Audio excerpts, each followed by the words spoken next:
Hello everyone. आज हम इस वीडियो में इंग्लिश का एक टॉपिक करेंगे that is your ordering of sentences. ठीक है। अब इसमें क्या प्रॉब्लम आता है, एक तो ये टाइम कंज्यूमिंग होता है। दूसरा क्या हो जाता है ना, इसमें ना गलत बहुत हो जाता है, कभी कभी पता ही नहीं चलता पेपर में क्या होता है ना, एग्जाम प्रेशर में ये समझ ही नहीं आता कि कौन सा पहला स्टेटमेंट आएगा कौन सा क्या आएगा। ठीक है।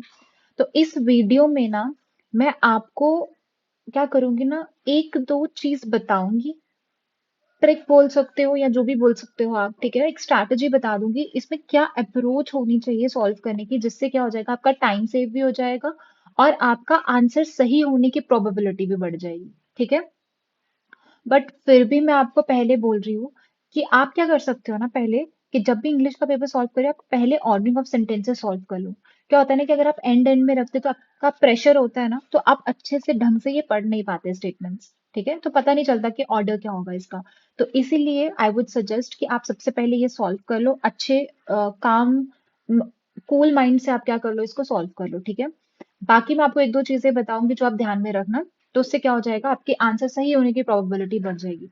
बट स्टिल उससे पहले आपको क्या करना है, ये स्टेटमेंट्स पढ़नी है। ठीक है। देखो ट्रिक्स किस लिए काम करते हैं या फिर ये सब जो एनालिसिस किया रहता है वो किस लिए काम करता है, कि आप एक बार आंसर को क्रॉस चेक कर लो और अपना थोड़ा सा टाइम सेव कर पाओ। या फिर जहां पे आपको कोई भी क्लू नहीं मिल रहा है, तो उस केस में तुम क्या कर सकते हो, उन चीज को यूज कर सकते हो। ठीक है। पहली प्रायोरिटी यही है कि आप पढ़ के देखो, अगर आप प्रॉपरली इसको अरेंज कर पा रहे हो ठीक है, नहीं कर पा रहे हो तो उसकी भी स्ट्रैटेजी मैं आपको बता दूंगी आज। ठीक है। चलिए लेट्स स्टार्ट। और हाँ, इससे पहले जितने भी इंग्लिश की वीडियोस मैंने बनाई है वो आप सारी की सारी देख सकते हो। ठीक है। वो भी आपको हेल्प करेगी आपके इंग्लिश के एग्जाम में। ठीक है। चलिए। सो फर्स्ट क्वेश्चन क्या है अपने पास, that hunger and malnutrition are outcomes of food security और the availability to access adequate food and nutrition. देखो ये तो पहले आप पढ़ लो अच्छे से। ठीक है। अब यहाँ देखो उसने क्या बोला, the rate of decline in the proportion of under nourished through the 1990 was much slower था। तो उसने क्या बोला, rate of decline in the proportion की बात की है। अब यहाँ पे देखो, यहाँ पे भी क्या प्रोपोर्शन की बात किया, in fact the proportion of under nourish people remain stagnant. ठीक है। अब इसके बाद ही ये वाला आएगा, क्यों आएगा, क्योंकि ये स्टेटमेंट बोला, आगे इनफैक्ट वर्ड आ गया। डायरेक्ट इनफैक्ट नहीं लिखा उसने, डायरेक्ट तो नहीं इनफैक्ट लिख देंगे। तो इसमें मोस्ट प्रोबेबली क्या आना चाहिए आपका, क्यू के बाद एस आना चाहिए। ठीक है। क्यू के बाद एस आना चाहिए। अब क्यू के बाद जो एस है वो कौन से स्टेटमेंट में आ रहा है, इसमें तो नहीं आ रहा, इसमें नहीं आ रहा, इसमें नहीं आ रहा, इसमें आ रहा है। आंसर ये हो जाएगा। ठीक है। अब दूसरी चीज मैं आपको ये बताऊंगी, आप तो सारी के सारी स्टेटमेंट्स भी पढ़ सकते हो, वैसे भी कर सकते हो। ठीक है। वैसे भी कर सकते हो। बट मैं आपको एक चीज बताऊंगी, वो क्या है, ये ट्रिक याद रखना। बट फिर भी मैं बार बार बोल रही हूँ, ये सिर्फ आपके टाइम बचाने के लिए है और आपको एक डायरेक्शन देने के लिए कि आप कैसे इसको सॉल्व करोगे। ठीक है। अंधाधुंध मत इसको करके आना कि अच्छा देखा ये देखा और वो कर दिया, नहीं ऐसे नहीं करना। तो अप्रोच क्या है, ध्यान से सुनना। अगर स्टार्ट वाला वर्ड, ठीक है, कोई भी ऐसे दो ऑप्शन है जिसमें सेम आ रहा है, फॉर एग्जाम्पल ये भी आर से स्टार्ट हो रहा है, ये भी आर से स्टार्ट हो रहा है, तो आंसर इन दोनों में से एक होना चाहिए। ठीक है। अब इससे क्या पता चल गया आपको, आपको डायरेक्शन पता चल गई। तो टाइम कैसे सेव होगा, आप पहले आर वाला स्टेटमेंट पढ़ोगे। आर वाला पढ़ोगे कि hunger and malnutrition are outcomes of food insecurity और the inability to access adequate food nutrition. फिर तुम आते हो आर पे, तो hunger related poverty remains one of the major deprivations in India. तो इसके बाद ये बन रहा है ना, बिल्कुल बन रहा है। देन फिर तुम देखो कि क्या क्यू आएगा कि पी आएगा। तो क्यू देखो तुम, अब उसने ये वाला बोला है द रेट ऑफ डिक्लाइन। अब ये डिक्लिनेशन मतलब डिक्लाइन पे आ गया, प्रोपोर्शन बताने लगा। बट इसमें क्या बोला, in 2001 every fifth Indian was found to be undernourished. मतलब पहले वो अंडर नरिश की बात करेगा, फिर ही तो उसका प्रोपोर्शन बताएगा कि नहीं बताएगा। तो इसका मतलब पी पहले आना चाहिए, देन क्यू आना चाहिए। एक तो ये होगा। दूसरा मैंने क्या बताया कि इसमें भी प्रोपोर्शन है, इसमें भी प्रोपोर्शन है। ठीक है। इसमें इनफैक्ट आ रहा है तो मतलब इसके बाद ही आना चाहिए। तो मतलब ऐसी भी स्टेटमेंट देखो जिसमें क्यू और एस है। तो देखो कितनी अप्रोचेस से तुम ये चीज सॉल्व कर सकते थे। तो पहली जो मेन अप्रोच मैंने आपको बता दी, और ये आर है, इन दोनों में से आंसर होना चाहिए। और ये चीज आप सब में अप्लाई करके देखो। देखो जब भी पेपर सॉल्व करना है ना, तो आपको डिफरेंट डिफरेंट अप्रोचेस का, दोनों मतलब अगर दो तीन जो चार जो भी आपकी अप्रोचेस है उनको मिक्स करके अप्लाई करो। ठीक है। ऐसे नहीं कि मैंने बता दिया आर है और तुमने क्या कर दिया, कोई भी एक स्टेटमेंट ऐसे टिक करके आ गया, नहीं। चलिए नेक्स्ट क्वेश्चन। अब नेक्स्ट में मैंने क्या बोला, अब इसमें देखो उसने बोला है Indian meteorological department was establish हुआ 1975।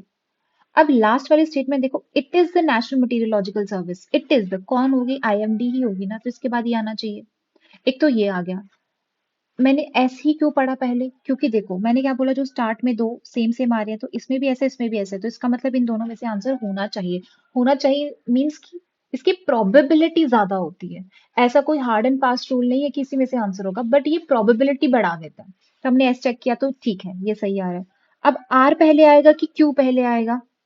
हमने लिखा the IMD issue the first operation long range forecast किया था उसने, ये पहला क्या किया उसने, इशू किया आपका ऑपरेशन लॉन्ग रेंज, ठीक है। क्यू वाला क्या है, the crop yield formation unit is the department of the department has developed statistical model using correlation and transgression. अब देखो उसने बोला फर्स्ट, ठीक है, फर्स्ट की बात की है तो पहले फर्स्ट वाला ही आएगा ना, कि इशू किया था द फर्स्ट ऑपरेशन लॉन्ग, तो आईएमडी का यहां से ही आएगा आपका, तो आर पहले आएगा आपका। सो आंसर आपका क्या आ जाएगा इसका, B would be the answer, ठीक है। नेक्स्ट अपने पास है let us pose it two questions. उसने बोला दो क्वेश्चन पोज करते हैं। One, what else are parliamentary, तो पहला क्वेश्चन तो उसने पूछ लिया, तो ऑब्वियसली उसके बाद दूसरा क्वेश्चन ही होगा, तो क्यू पहले आ जाएगा, ठीक है। और एक और चीज देखो, इससे आपको क्या कंफर्मेशन हो गया, यहाँ पे भी क्यू था यहाँ पे भी क्यू था, तो इन दोनों में से आंसर होना चाहिए।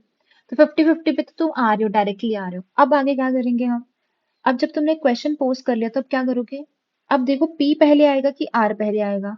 उसने बोला to search for an answer, जब तुमने क्वेश्चन पूछा है तो ऑब्वियसली तुम आंसर सर्च करोगे, या फिर ये लिखोगे for a system to survive, ये तो बन ही नहीं रहा। तो इसका मतलब पी आना चाहिए, तो पी किस में था, डी वाले में था, तो आंसर आ गया। इजी। इससे क्या हो रहा है ना कि आपका टाइम सेव हो रहा है आपको। आप पहले क्या करते हो, यहाँ से स्टार्ट करते हो स्टेटमेंट्स पढ़ना, तो आपका टाइम चला जाता है, तो इससे बेटर है कि ये वाली अप्रोच पहले यूज करो और देखो कि पहले कौन सा स्टेटमेंट पढ़ना है, तो क्यू वाला ही पढ़ो ना पहले। चलिए नेक्स्ट क्या है अपने पास, अब क्यू वाला ही पढ़ते हैं हम, ठीक है। यहाँ पे भी क्यू है यहाँ पे भी है, तो पहला हम क्यू क्यू ही पढ़ेंगे, क्या क्यू फिट हो रहा है कि नहीं हो रहा है।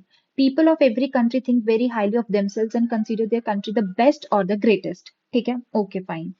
अब उसने बोला no country can be absolutely good just as no man can be thoroughly good. अच्छा हो सकता है, ठीक है, हो सकता है भी, हमें कंफर्म नहीं है। चलिए अब हम बाकी देखते हैं। अगर आप जैसे इसमें एंड में एस पी है और इसमें आर एस है, देखेंगे क्या एस के बाद पी बन रहा है। उसने बोला we have to keep what is good and discard what is bad. बना ये, क्या ये इससे रिलेटेड है, एस पी से रिलेटेड है, कि we have to keep what is good, जो गुड है वो हमें लेना चाहिए, एंड डिस्कार्ड करना चाहिए व्हाट इज बैड, तो मतलब एस के बाद पी आना चाहिए, तो आंसर वुड बी दिस, ठीक है। अब आता है नेक्स्ट क्वेश्चन। नेक्स्ट क्वेश्चन में क्या है आपका, अब देखो इसमें क्यू क्यू है इसमें एस एस है, तो अब तो फंस जाओगे यहाँ पे। अब हम क्या करेंगे, पहले पढ़ेंगे क्या है क्या नहीं, ठीक है। क्या करोगे,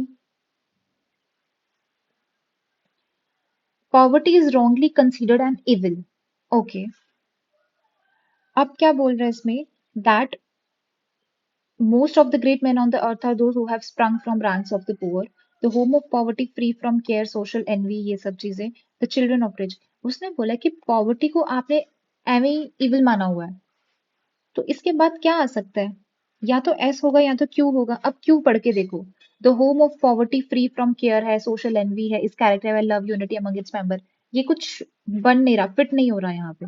तो बचा कौन सा, एस वाला, एस बचा। तो एस का क्या करेंगे अभी हम, एस पढ़ेंगे कि पॉवर्टी को उसने बोला कि रॉन्गली कंसिडर किया जा रहा है, तो इसका मतलब कि जो पुअर, उसका कहने का ये मतलब था कि जो पुअर है वो ज्यादा खुश है देन द रिच, तो सही है, इसके साथ बैठ रहा है, तो एस आएगा, इन दोनों में से आंसर आएगा। अब नेक्स्ट चलते हैं। अब देखते हैं कि आर सही होना चाहिए, पी होना चाहिए इसके बाद। अब उसने बोला था कि जो पुअर है वो हैप्पी लाइफ लीड करते हैं देन द रिच। उसके बाद देखो the children of rich man are so fortunate as those of poor man are not. उसने बोला कि जो चिल्ड्रन होते हैं रिच बच्चों के, वो इतने ज्यादा फॉर्चुनेट नहीं होते जितने पुअर मैन के होते हैं, मतलब ये भी इसके जैसे ही है ना, सिमिलर सिमिलर बात कर रहे हैं। और ये तो थोड़ा सा अलग ही चला गया, अलग टैंजेंट पे चला गया ये वाला। तो इसके बाद क्या आना चाहिए, एस के बाद आर आना चाहिए, तो आर आ गया, ठीक है। तो स्टेप बाय स्टेप चलो। नेक्स्ट अपने पास है, अब देखो इसमें पी और पी है, तो पहले पी को पढ़ेंगे।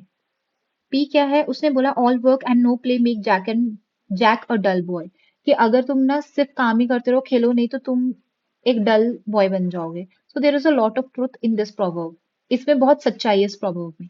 अब पी वाला देखो, then they can go back to their books refreshed, कुछ बना ये? इसके बाद अगर ये आएगा तो कुछ सेंस बन रही है? नहीं बन रही है। तो इसका मतलब ये वाला जो अप्रोच है यहाँ पे गलत होता है। देखो, ये जो अप्रोच वाली चीज होती है ना, ये मैक्सिमम उसमें वर्क करेगी, बट हार्डली एक आधा क्वेश्चन होगा जिसमें वर्क नहीं करेगी। इसीलिए मैं बोल रही थी कि आपको जब भी यहाँ से डायरेक्शन मिलती है, यहाँ से आपको क्या मिलती है, डायरेक्शन मिलती है कि सेम सेम है, तो ये वाला पढ़ो आप। ठीक है, तो इसमें ये चीज वर्क नहीं की, बट आपको सामने सामने दिख रहा है कि ये पी तो नहीं आ सकता, इसके बाद तो नहीं आएगा। ठीक है, इसके बाद तो ये कुछ सेंस ही नहीं बना रहा है। तो हम क्या करेंगे, मतलब पी और पी को तो कैंसिल ही कर दिया, मतलब हमारे दो दो कट कट गए। अब आर और क्यू।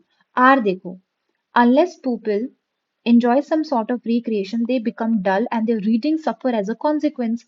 अब क्या इस फ्रेज का मतलब या इस प्रोवर्ब का मतलब ये बोल रहा है? तो क्या इसके बाद ये आना चाहिए? आना चाहिए ना। So answer is this. अब ये भी देखो, उसने बोला कि people should play for an hour और टू, कि 1 घंटा 2 घंटा पढ़ लेना चाहिए, then they can go back to their books, फिर उसके बाद वो अपनी बुक्स पे जा सकते हैं। तो ये इजी था। ठीक है, तो यहाँ पे ये वाली चीज काम नहीं की, बाकी सब में करेगी वैसे, बस एक यही क्वेश्चन है यहाँ पे नहीं किया है। इसीलिए मैं बोलती हूँ कि जब आप ये चीज देख रहे हो ना, पहले डाल के देख लो यहाँ पे कि क्या वो सेंस बना रहा है कुछ की नहीं बना रहा है। ठीक है, चलिए नेक्स्ट क्वेश्चन पे। अब देखो फिर से यहाँ पे क्यों, यहाँ पे क्यों, तो पहले हम क्यों स्टेटमेंट देखेंगे, क्या वहां पे सेट हो रही है कि नहीं। उसने बोला sometime we have to put up with something irksome और अनप्लेजेंट। ठीक है, कभी कभी हमें कोई अनप्लेजेंट सी चीज उसके साथ रहना पड़ता है, उसके साथ जाना पड़ता है। तो क्यू वाला, as times goes by we are able to adapt ourselves so that it, तो उसने बोला जैसे जैसे टाइम पास हो जाता है तो हम उस चीज को अडेप्ट कर लेते हैं।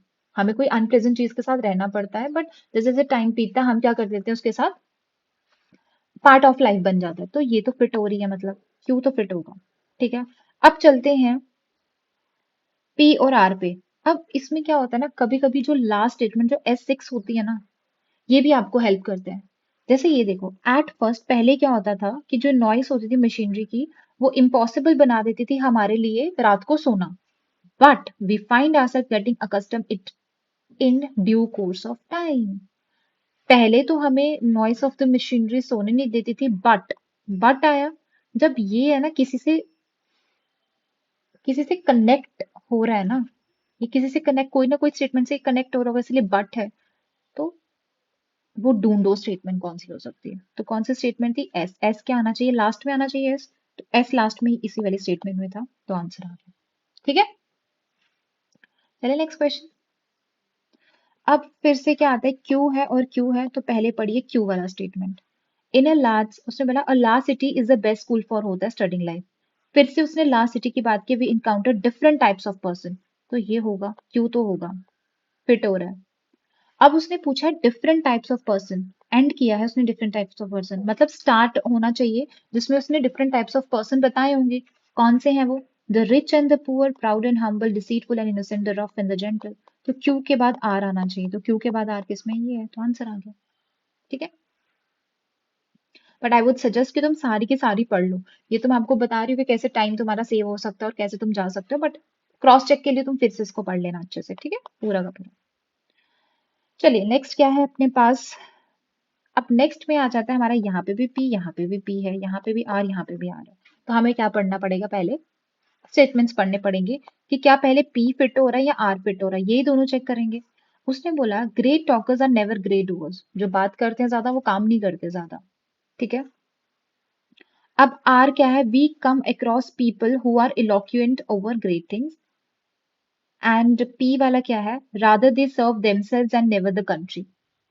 इस सर्व की बात आ गई है, तो क्या उसने डायरेक्ट सर्व की बात कर सकते हो तुम, और कहीं बताओ जहां पे सर्व की बात है। देखो, many who deliver wonderful speeches about their own greatness do know valuable service, वो किसी को वैल्यूएबल सर्विस प्रोवाइड नहीं करते, मतलब कंट्री को वैल्यूएबल सर्विस प्रोवाइड नहीं करते, जो सिर्फ अपने ही बढ़ावा करते हैं। इसके बाद आएगा rather they serve themself, country को सर्व नहीं करते बट खुद को सर्व करते हैं और कम्युनिटी को नहीं करते। तो क्या एस के बाद पी आना चाहिए, इतना तो पता चल गया कि एस के बाद पी आना चाहिए।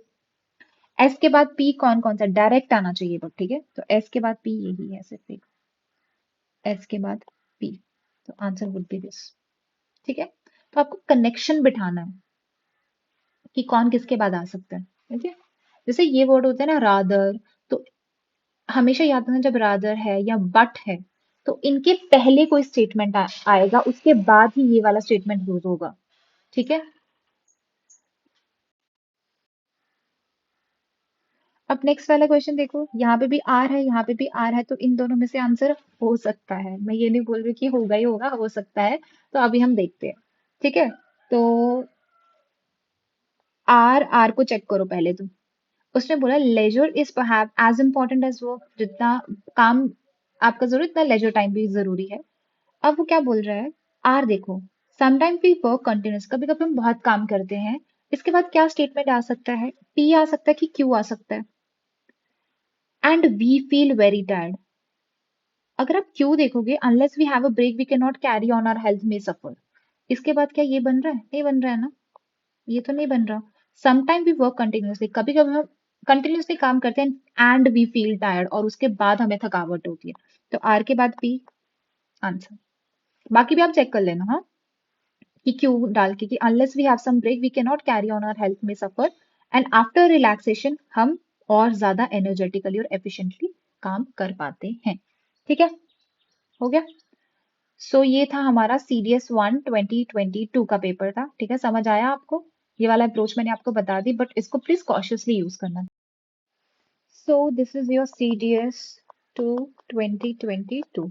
ठीक है, तो चलिए अब इसमें देखिए, जो मैंने आपको अप्रोच बताया सेम सेम वाला, तो एस एस एस इसमें तो 3 बार आ रहा है। तो पहले चेक करते हैं हम, a licensee who want to surrender his licence shall apply कर सकते हैं form X to the licensing officer. ठीक है, एस देखो, जो एप्लीकेशन की बात की थी उसने कि अप्लाई कर सकता है, तो इसका मतलब application shall be accompanied by a declaration होना चाहिए फॉर्म में 5। तो ये तो सही लग रहा है कि एस हो सकता है। ठीक है, चलिए अब एक और अप्रोच बताऊं, छोटी सी अप्रोच है, वो क्या है, एस के बाद यहाँ क्यू आ रहा है, यहाँ पे भी एस के बाद क्यू आ रहा है, तो अभी आप पहले क्यू को चेक करोगे। ठीक है, if the licensing officer satisfy होता है तो वो आपका सरेंडर क्या कर लेगा, एक्सेप्ट कर लेगा। सही है, बैठ रहा है, ठीक है। अब उसके बाद हम देखते हैं आर आएगा या पी, पहले हम आर चेक करो। देखो एक्सेप्ट की बात कर रहा है, उसके बाद उसने बोला the licence shall be deem to have been terminated from the date of such acceptance है, तो मतलब एक्सेप्ट की बात की है, उसके बाद ही सच एक्सेप्टेंस आ रहा है ना, तो क्यू के बाद क्या बैठेगा, आर। ठीक है, तो आंसर वुड बी दिस। फिर भी एक बार फिर से आप चेक कर लोगे, this shall not entitle the licensee to any compensation, नहीं मिलेगा by way of licence fee in any form, and the licence who has surrendered his licence, जिसने सरेंडर किया होगा, shall be allowed to sell the antiquities declare, ये सब आ जाएगा। ठीक है,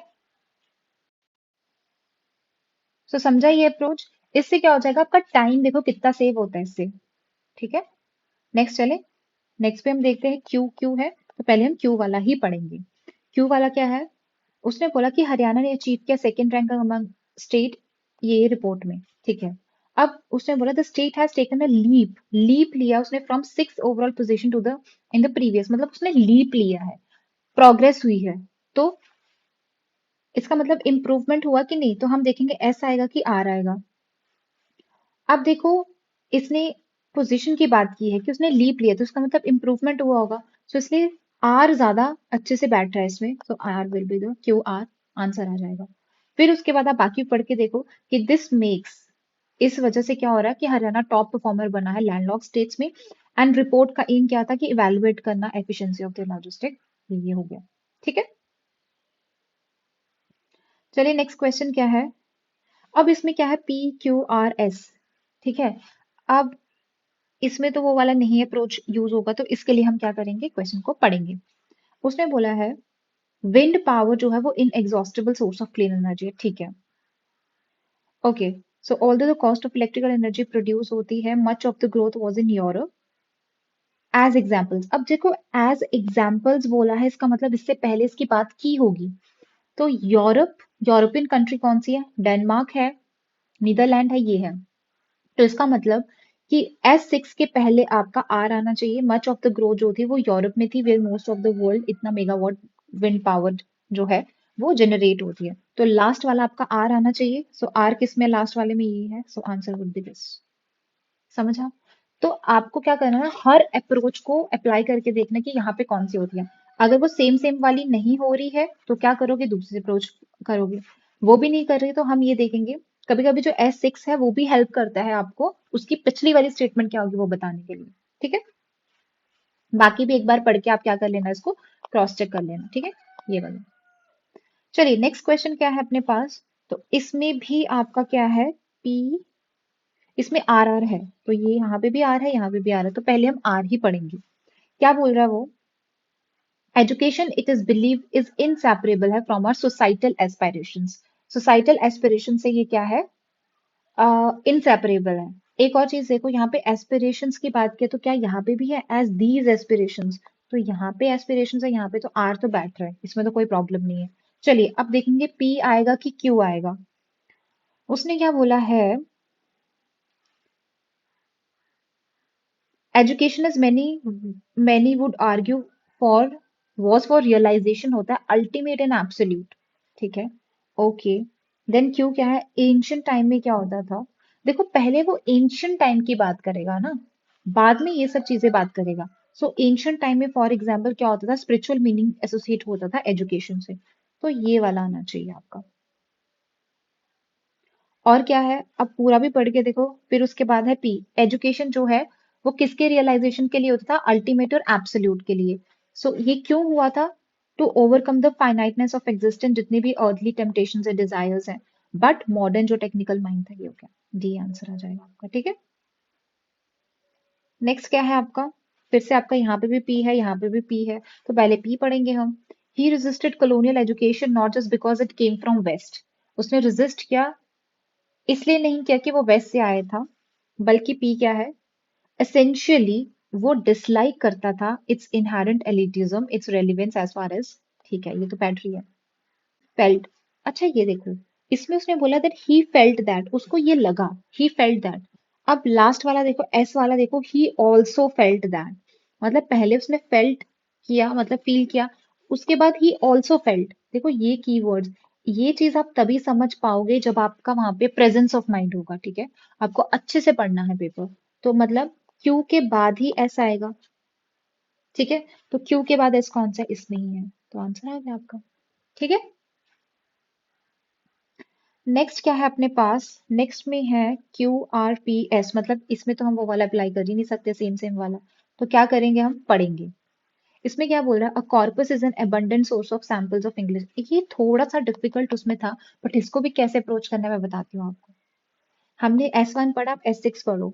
It is not only the previously explained meaning of the word that we might want a sample to exemplify, however, what its collocation is. अगर तुम सारे statements पढ़ो ना तो बहुत इसे डिफिकल्ट साउंड करते हैं, बट हम क्या कर सकते हैं, ये देखो, samples of the language isolated from the natural context of use will not normally exemplify word meaning। ये देखो, sample to exemplify, यहाँ पे भी सैंपल्स और एग्जाम्पलीफाई की बात कर रहे हैं। तो इसका मतलब S6 से पहले कौन सा स्टेटमेंट आ सकता है, आर आ सकता है। ठीक है, तो आर वाले आपके पास कितने हैं, आर वाला एक ये है और एक ये है जो लास्ट में आ रहा है। ठीक है, अब क्या बोल रहा है वो, अब हम देखेंगे कि जो पहला है क्या वो क्यू पी आ सकता है या एस पी आ सकता है। ठीक है, तो कैसे देखेंगे अभी हम, पहले हम ये देखते हैं Q P. If they are to function as example how they, then we need to ask just what it is they are intended to be examples of, if this is to be। अच्छा, चलिए यहां से देखते हैं, a corpus is an abundant source of samples of English usage होता है। एक और सिमिलैरिटी बताऊं मैं आपको, यहाँ पे पी एस है, यहाँ पे पी एस है। ये सिमिलैरिटीज या ये जो चीजें हैं, ये आप क्या कर सकते हो, अगर अच्छे से आप चीज को एनालाइज कर रहे हो या फिर ऑप्शंस को एनालाइज कर रहे हो तो ही आप इन सब चीजों पे आ सकते हो। तो आप पहले पीएस चेक करोगे क्या ये बन रहा है। देखो, if this is to be the meaning that has been previously explain, they can not just be picked out of the corpus at random. S देखो, this is because, this is because है मतलब इससे पहले कोई ना कोई statement आएगा। उसने कहा कि आप इसको पिक नहीं कर सकते, क्यों नहीं कर सकते? दिस इज बिकॉज कि जो कंटेक्स्ट है वो ऐसा है, मीनिंग आउट है। और यहाँ पे भी मीनिंग की बात हो रही है, यहाँ पे भी मीनिंग आउट की बात हो रही है। तो क्या पी एस एक साथ जाएंगे? बिल्कुल जाएंगे। सो आंसर क्या हो जाएगा? Q P S R. समझ आया? चलिए नेक्स्ट क्वेश्चन चलिए। इसमें आपके पास एस है और एस है, सेम है, तो हम पहले एस वाला स्टेटमेंट पढ़ेंगे। उसने बोला historians have often explained religious and social reform in India in the 19th century as a result of Western impact था। ओके, तो एस तो आ जाएगा, पहले हमने देख लिया, अदर्स हैव रिकॉग्नाइज किया था। To simple and explanation for the intellectual, और ये आप लास्ट वाला पढ़ो S6। उसने बोला each of these vernacular using reformers, मतलब कहीं ना कहीं इनकी बात हो रही होगी किसी ना किसी स्टेटमेंट में। ईच ऑफ दीज कहाँ हो रही है? ये वाला देखो, with that purpose we seek to analyze the thoughts and activities of individual who were both religious reformer भी थे और vernacular publicists भी थे। मतलब लास्ट में आपका पी आना चाहिए। तो लास्ट में पी कौन सा है इस वाले आंसर में? तो आंसर आ गया। ठीक है, चलिए 68th क्वेश्चन क्या है आपके पास? इसमें भी आपका एस है, एस है तो एस पढ़ेंगे फिर हम फिर से। कंट्री एक्सपीरियंस किया unprecedent economic development since the adoption of new economic. S देखो, faced with a critical foreign exchange crisis a country ने अडॉप्ट किया पॉलिसी, कंट्री ने पॉलिसी अडॉप्ट किया अपने बजट में। ये तो सही है। अब देखेंगे पी की क्यू। पी वाला डायरेक्ट मिडिल क्लासेस पे आ गया, बट क्यू वाला देखो in the immediate aftermath of newly announced policy, तो मतलब अभी पॉलिसी अनाउंस किया उसके जस्ट बाद, तो ये ज्यादा अप्रोप्रिएट है ना। मिडिल क्लास वाला बाद में आएगा कहीं तो भी, क्यू वाला आंसर होगा। बाकी आप सारी की सारी स्टेटमेंट्स क्या करोगे? खुद पढ़ोगे, ठीक है इसको। अब मैंने ये सॉल्व करा दिया, इसका मतलब ये नहीं कि आप सॉल्व नहीं करोगे, खुद जाओगे, खुद इसको और अच्छे से एनालाइज करोगे। हो सकता है कि आपको कुछ और नई चीज पता चल जाए। ठीक है, चलिए 69 क्वेश्चन क्या है? इसमें आपका इसमें आपका कुछ नहीं है, तो क्या करोगे? पढ़ेंगे। उसने बोला कि जो इंडियन कोऑपरेटिव मूवमेंट थी, one of the largest, strongest और ओल्डेस्ट है पूरे वर्ल्ड में, and diversified business activity in ample success हुआ। इट हैज सेलिब्रेटेड, उसने अपनी सेंटेनरी को सेलिब्रेट किया रिसेंटली। ठीक है, इट इज स्ट्रक्चर की गई है अराउंड रोस्ट्रल प्रिंसिपल रेफिसन मॉडल, इस पे। ठीक है, it is termed as economic miracle भी बोलते हैं। एवर सिंस ऑफिशियली जो स्पॉन्सर एक्ट आया है pass through member, so cooperative have been off. तो ये तो मेरे को पूरा ही लग रहा है पी क्यू आर एस, इसमें तो कोई प्रॉब्लम ही नहीं है, इजी इजी स्टेटमेंट्स था। चलिए नेक्स्ट, इसमें भी क्या है? आपका पी है और पी है। चलिए पहले हम पी चेक करेंगे। डी जनरेटिव एंड मैन में जो डिजीजेस हैं या फिर रादर नॉन कम्युनिकेबल डिजीजेस है, mark epidemiological transition in the contemporary world. तो पी क्या है? कि स्कॉलर्स ने क्या किया है? reiterate that epidemiological transition structural change in the disease pattern are inevitable है। ठीक है, अब एक चीज देखिए, उसने बोला ओमरान्स की एपिडेमियोलॉजिकल ट्रांजिशन थ्योरी, तो इसी के लिए ही यूज किया होगा ना, पहले तो ही यूज नहीं किया होगा, इसके लिए ही यूज किया होगा। तो एस के बाद आर आना चाहिए। एस के बाद आर कौन से स्टेटमेंट में? ऑप्शन में, इस वाले में तो आंसर आ गया। समझे? सो ये हमारा ऑर्डरिंग ऑफ सेंटेंसेस आपका सीडीएस 2 2022 का भी कंप्लीट हो गया। अब हम एक और करेंगे, that is CDS 1 2023। Okay, so next paper है अपने पास सीडीएस 1 2023। ठीक है, अब इसमें देखिए पहला क्वेश्चन देखिए। So R S P Q R S, तो इसमें तो कुछ नहीं दिखाया इन्होंने। ठीक है, इसमें वो सिमिलर वाला तो नहीं आएगा, तो क्या करेंगे? देखिए इनडेप्टेड बिजनेस फेल्ड एंड इनडेप्टेड, दोनों इनडेप्टेड के बारे में बात करें तो मतलब या तो पी आर होना चाहिए या तो आर पी होना चाहिए। ठीक है, तो आर पी यहाँ पे है और कहाँ पे? पी आर यहाँ पे है और कहीं तो नहीं है, तो मतलब इन दोनों में से आंसर होना चाहिए, मोस्ट प्रोबेबली होना चाहिए। तो अब नेक्स्ट क्या करेंगे? हम देखेंगे क्यू वाला। देखो, अगर आप पहला वाला स्टेटमेंट पढ़ो कि like many of its tropical counterpart India was a colony of Britain which ruled out any move to adjust the exchange rate, real interest rates rose. Direct इसके बाद क्या ये स्टेटमेंट बन रहा है? तो एस तो आएगा नहीं, बचा ये, आंसर आ गया। ठीक है, बाकी सारी की सारी स्टेटमेंट्स आप खुद पढ़ लेना अच्छे से। ठीक है, इसको अच्छे से एनालाइज कर लेना बाकी का। नेक्स्ट अपने पास है 62 क्वेश्चन। इसमें देखिए, तो इसमें आ रहा है आर और आर, मतलब इन दोनों में से आंसर होना चाहिए। तो आर वाला आप देखो, पहले था कि consider the potential effect just a small increase अगर होगा अर्थ के एटमॉस्फेरिक टेम्परेचर का, कि अगर राइज होता only few degree could melt the polarize caps. ठीक है, ये तो बन रहा है। अब क्यू की एस, क्यू पढ़ो, उसने बोला है पोलर आइस सबमर्ज हो जाएगा, प्लैनेट प्लैनेट सबमर्ज हो जाएगा, बट लैंड्स नाउ फर्टाइल। क्या ये बन रहा है इसके बाद? कोई सेंस बना रहा है? नहीं बना रहा। हाँ, ऐसा हो सकता है क्योंकि तुम्हारा रेनफॉल पैटर्न वुड चेंज, क्योंकि इसके इफेक्ट बोल रहा है ना, इसके इफेक्ट्स बोल रहा है ना, तो ये आ सकता है। So R S Q P most probably answer. Next अपने पास क्या है, अगेन क्यू है तो देखेंगे पी पहले आएगा कि आर पहले आएगा। उसने बोला एंशियंट टाइम में जो किंग थे और रॉयल फैमिली से उनके अपने बैनर सील होते थे।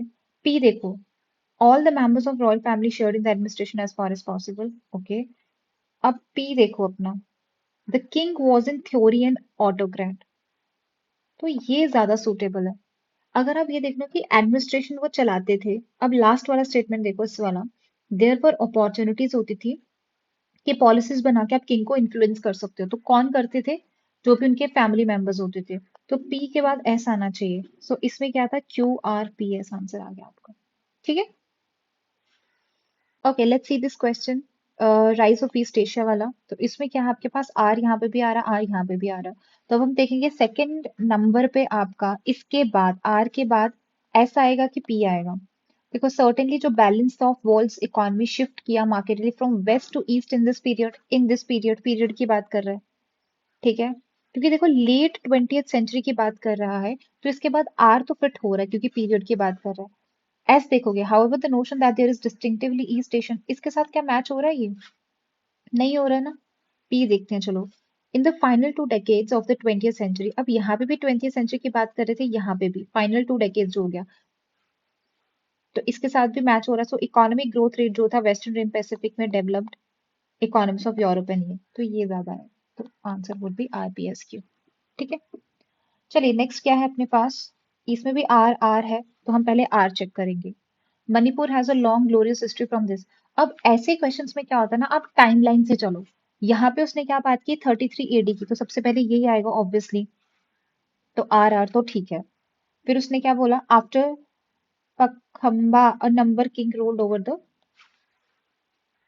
इसके बाद उसने बोला ना इसके बाद, तो इसका इसके साथ बन रहा है, तो आर के बाद एस, ठीक है, आर के बाद एस, आर के बाद एस। अब क्या होगा, क्यू की पी, पहले ये वाला आया, उसके बाद 1891 आएगा ना, पहले ये वाली आपकी क्रोनोलॉजी आएगी, उसके बाद ये आएगा, तो मतलब क्यू क्यू के बाद पी आएगा, तो दे ये आ गया आंसर आपका। ठीक है, तो इसमें आप क्या कर सकते हो, क्रोनोलॉजी को फॉलो कर सकते हो। व्हाट इज नेक्स्ट, इसमें भी आ गया आर पी है आर है, तो स्टार्टिंग में आर से स्टार्ट हो रहा है, तो आर देखेंगे हम। Agriculture water is mainly use for irrigation, और इरिगेशन जो होता है नीडेड बिकॉज क्यों जरूर होता है, स्पेशो टेम्पोरल वेरिएबिलिटी। ओके, अब ये वाला क्वेश्चन, ये वाला स्टेटमेंट देखो कि जो लार्ज ट्रैक होते हैं कंट्री के, वो डेफिशिएंट होते हैं रेनफॉल में और उनको ड्रॉट प्रोन होते हैं। अब बताओ ड्रॉट प्रोन एरियाज कौन से हैं, ये वाले, north western India and plateau constitute such areas. Areas की बात की है इसमें, तो एरियाज आ गए, तो मतलब पी के बाद ऐसा आना चाहिए, तो पी के बाद एस कौन से स्टेटमेंट में, ये वाले, तो answer would be A. Okay, चलिए नेक्स्ट क्वेश्चन क्या है अपने पास, इसमें पी क्यू आर एस है, पी क्यू आर एस है, तो इसमें तो नहीं होगा, तो हम यहाँ से देखेंगे। उसने बोला विजयनगरा सिटी ऑफ विक्ट्री थी, नेम था, बोथ सिटी भी था, एम्पायर भी था।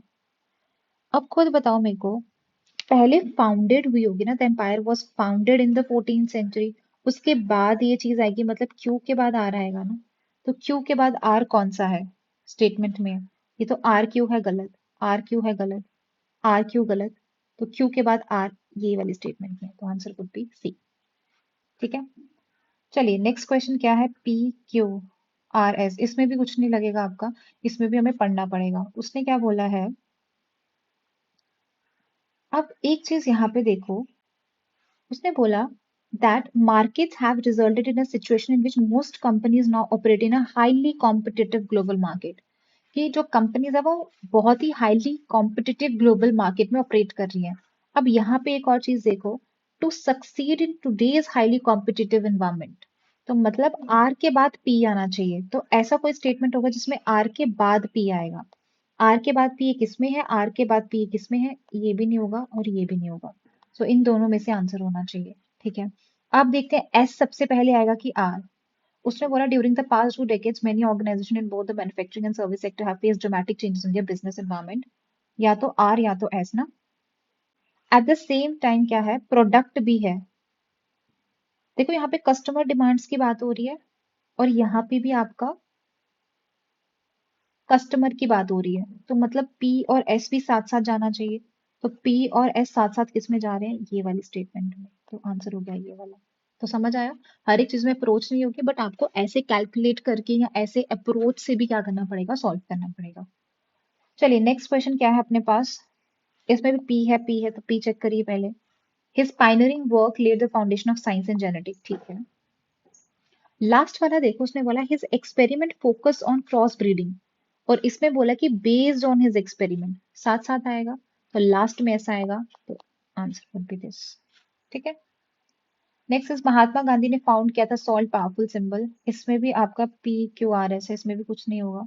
बट इसमें एक बात याद रखिए, उसने बोला कि इरविन के साथ उसने क्या किया था, 11 डिमांड्स की थी, तो इसका मतलब the most daring of all was the demand to abolish, पहले तो डिमांड की होगी, उसके बाद बताएंगे ना कि कौन सी डिमांड थी, तो आपका पी के बाद ऐसा आएगा, तो यहाँ पे तो नहीं आएगा। तो ये तीन है आपके पास जिसमें पी के बाद ऐसा आ रहा है। अब देखो नेक्स्ट क्या देखोगे, उसने बोला है, अब खुद पढ़ोगे ना तो आपको पता चल जाएगा इसमें, एंड स्टार्टिंग आपकी पी से ही होगी, क्योंकि पहले उसने डिमांड्स ही रखी थी ना आपकी, तो पी वाला इसमें यही है। चलिए, so this was all about your series 1 2023। तो आप ये सारी की सारी चीजें आपके जितने भी पीवाई क्यूज में हैं, पीवाई क्यूज हैं, उसमें अप्लाई करके देखिए, इससे आपको कॉन्फिडेंस भी आएगा और अप्रोच भी पता चल जाएगा, साथ में कुछ नई चीजें भी आपको देखने को मिलेंगी, ठीक है। आप अपनी भी कोई चीज डेवलप कर सकते हो। ओके, सो ये सारा का सारा जितना भी था मैंने आपको बता दिया, और प्लीज ये अप्रोच तो आप करोगे, बट पहले प्लीज आप इसको खुद से अप्लाई करके जाओ। Okay, so this is it from my side. All the very best. Thank you. Thank you so much.